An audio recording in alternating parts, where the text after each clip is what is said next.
ঝাল ঝাল কষা মাংস বাঙালির চির নতুন রেসিপি। তাহলে চলুন আজকে সেটাই বানানো যাক। মাংসটাকে নুন, হলুদ, আদা রসুন বাটা, সর্ষের তেল দিয়ে ভালো করে ম্যারিনেট করে রাখুন। এরপর নিয়ে নিন গোটা জিরে, শুকনো লঙ্কা, গোটা ধনে, গোলমরিচ, গোটা মৌরি এবং গরম মশলা। ভালো করে সেগুলোকে শুকনো কড়াইতে ভেজে নিন। দুটো জয়িত্রী আর জায়ফলটাকে ওর মধ্যে ঘষে দিন, তবে মিক্সিতে ভালো করে গুঁড়ো করে নিলেই তৈরি স্পেশাল মশলা।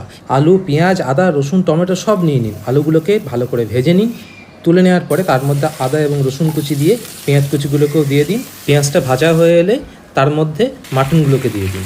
টমেটো কুচিগুলো যোগ করুন। কিছুটা ভালো করে মিশিয়ে নিয়ে দিয়ে দিন হলুদ এবং লঙ্কার গুঁড়ো, নুন এবং সেই স্পেশাল মশলা। এটা দিয়ে কিন্তু পুরো মাংসটা রান্না হয়ে যাবে। ভালো করে মেশাতে থাকুন। একটা গোটা রসুন দিয়ে কভার করে দিন। খানিকক্ষণ পরে জল ছেড়ে গেলে খানিকটা নাড়িয়ে তার মধ্যে ভাজা আলুগুলো যোগ করুন এবং ভালো করে কষাতে থাকুন।